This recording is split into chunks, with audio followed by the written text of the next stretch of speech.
Soit.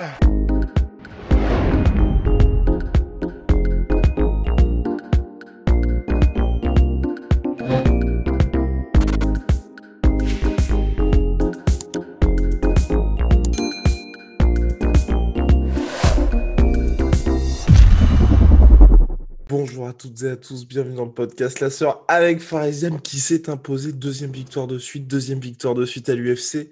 Mais, et c'est pas un petit mais Fares, t'as fait peur à toute la France dans ce troisième round. Ouais, c'est vrai que c'était chaud. En plus, dans mon coin, ils m'ont dit qu'il allait accélérer parce qu'il perdait. Je gagnais largement les deux premières reprises. C'est ça.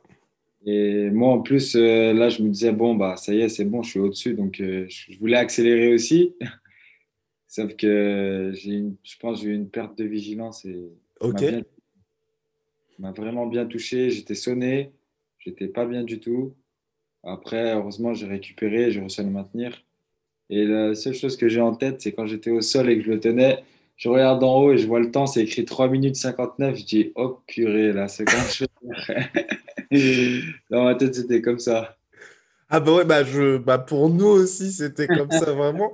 Mais et donc jusque-là, toi, ta performance, par contre, c'est vrai que par rapport à ce qui s'est passé lors de tes deux précédents combats, là, on avait vraiment quelque chose d'abouti. Tu travaillais extrêmement bien en jab. Il y avait les feintes de genoux aussi pour justement prévenir de toute tentative de takedown. C'était vraiment quelque chose.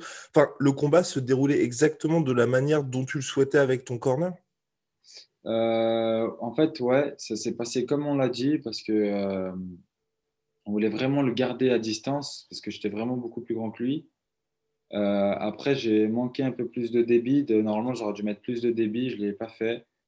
J'ai pas mis de jambe parce que j'avais un petit secret, c'est que j'avais une entorse du ligament latéral du genou. Ok. Que tu avais depuis quand? Un mois avant le combat, je l'ai fait. D'accord. Ok. En fait, j'ai tourné au sol, on m'a pris en clé de talon et mon Ouh. genou, il a craqué. Et en fait, le lendemain, j'arrivais plus à marcher. J'ai fait Ok. les IRM, tout ça, et les médecins ils m'ont dit, ah, ça va être chaud pour ton combat. Et en fait, je me suis quand même rétabli assez vite. Mais pendant un mois jusqu'au combat, j'ai pas fait de grappling, rien du tout. Ah ouais. Donc, Ouais, donc quand même, hein. Ah ouais, boy, donc c'est aïe, pour aïe, ça que aïe. j'étais passé dans le feu avec les jambes, tout ça. En fait, j'étais craintif là-dessus. Mais heureusement, ça s'est bien passé, le résultat final. Mhm. Et justement, là, quand on regarde ta performance dans sa globalité, toi, le fait aussi qu'il y ait eu ce troisième round et que tu aies finalement réussi à temporiser, à survivre à cette tempête, est-ce que toi, t'en tires des enseignements aussi? Ou, bien évidemment, j'imagine que tu aurais préféré ne pas avoir à vivre ça, mais tu te dis aussi, tu peux traverser des moments chauds comme ça, peut-être. Ouais. Alors, en fait, c'est vrai que c'est mieux de pas les, de pas les traverser, ces petits moments. Mais c'est bien. Du coup, j'ai plus confiance en moi maintenant. Je sais que je résiste bien au coup, du coup. Et que, et qu'en fait, je suis un lâche-rien. Ça veut dire que bah là, il y en aurait plein qui auraient lâché, hein. Tu tombes, tu te fais sonner, et puis d'un coup, le gars, il est sur toi, il commence à te taper. C'est soit tu l'as pas, ça se travaille pas. Mais Mhm. justement, ces phases lesquelles tu te fais sonner, tout ça, bah, je pense qu'il faut les travailler à l'entraînement parce que ça peut arriver. Comment maintenir le gars pour récupérer? Là, c'est venu tout seul, tu vois. Je sais pas. Et le fait justement d'avoir abordé ce combat-là en étant en gestion plutôt qu'en étant extrêmement agressif, c'était quoi aussi ça? Parce que tu m'avais parlé juste avant le combat que toi c'était quand même important là de se dire bah il faut quand même enchaîner, là vraiment lancer ce Faresiam 2.0. Donc avec ton corner, c'était quoi? Vous étiez plus dans une logique de on sécurise la victoire avant justement de chercher la finition? Non, pas forcément. En fait, on voulait sécuriser déjà le premier round, D'accord. jauger, et ça s'est bien passé. Et en fait, on s'est dit que ça allait venir tout seul, tu vois. Mais qu'il fallait que quand même je mette plus de débit et que je me lâche. Moi, je ne l'ai pas fait, mais c'est en fait parce que lui, il était sur le contre. Et ça, c'est dangereux un gars qui est sur le contre, parce que si tu es agressif, c'est là que tu te Mhm. fais contrer, en fait. Du coup, c'est pour ça qu'on a voulu le garder bien à distance, travailler à distance. Et puis même, j'ai voulu montrer une autre chose par rapport à mon précédent combat. C'est que là, on a vu Fares qui met la pression, qui essaie de cadrer son adversaire.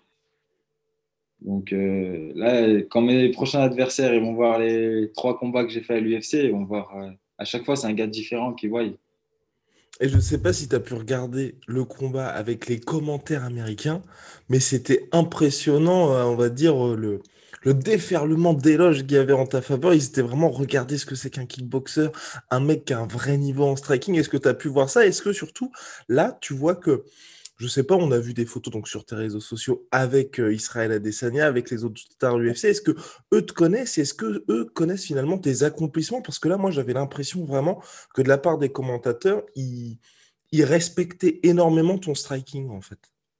Ouais, ils me respectent beaucoup là-dessus. Et surtout, après le combat, j'ai croisé John Anik. Ok, Sa chambre était à côté de la mienne. d'accord, Et du coup, en fait, on a discuté. Il m'a dit qu'il connaissait mon adversaire parce que ils sont de là. Je crois il s'est entraîné. Il m'a dit 6 semaines au Colorado avec à son corner. Je connais pas exactement son coach, mais je connais Alex Hernandez, je crois, dans son coin. d'accord, ok. Et, euh, et il m'a dit que j'ai fait la stratégie parfaite, que j'ai super bien géré. Il m'a fait des éloges, tu vois. Après, j'ai regardé en américain aussi, enfin en anglais, et c'est vrai qu'ils m'ont bien respecté. Après, ils pensaient qu'au sol, j'étais pas. Pour eux, au Mhm. sol, je suis pas fort. Mais après, ils ont dit que j'avais fait des bonnes choses, que je faisais un bon travail au sol quand même, que j'avais des bons takedown défense, enfin des bonnes défenses d'emmener au sol. Donc, c'est bien. Et là, justement, au moment de la décision, nous, on était bien évidemment sur nos réseaux sociaux.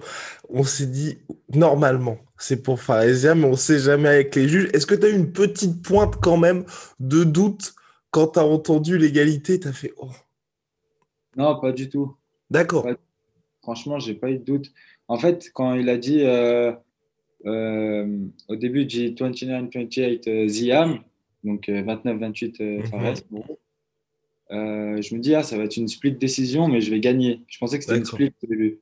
Après, il dit 28-28. Après, il dit sorry. Je dis, ah, bah, c'est bon, j'ai gagné. Hmm. Euh, donc voilà, mais je savais que j'avais gagné de toute façon.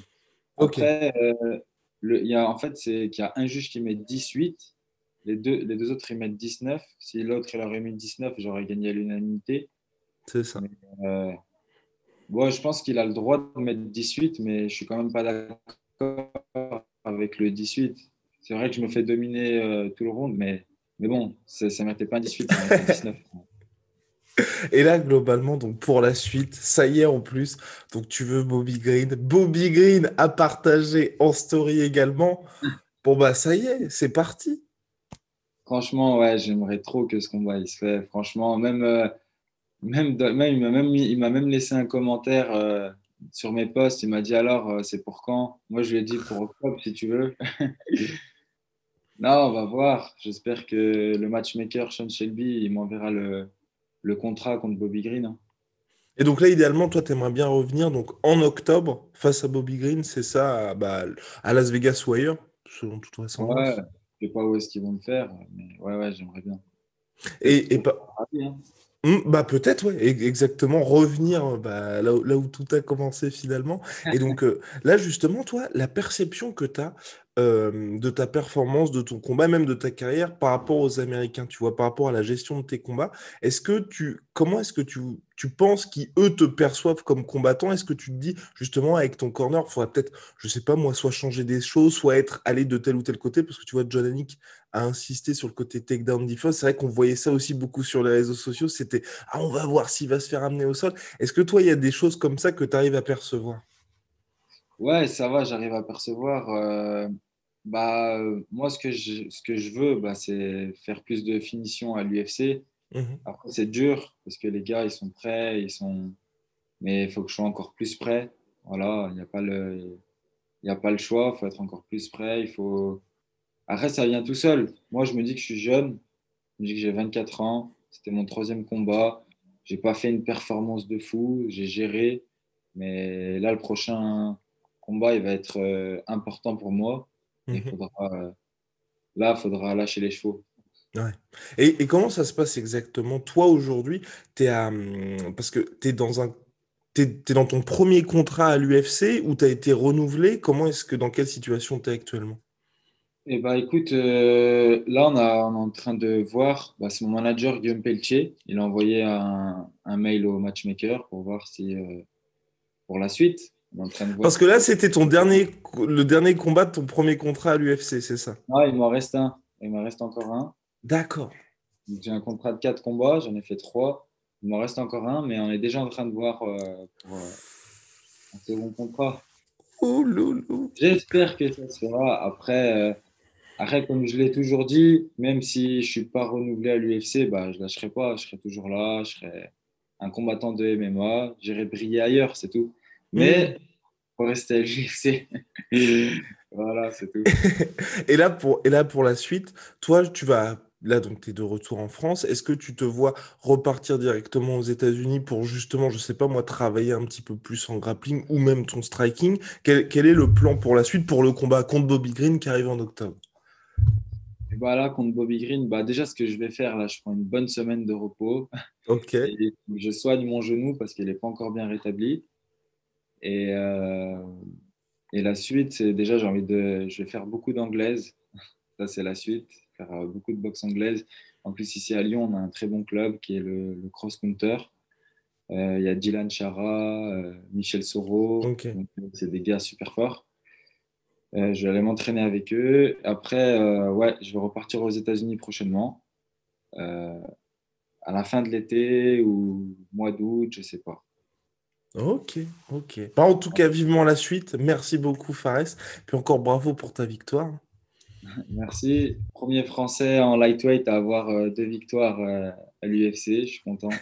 Et merci à la sueur.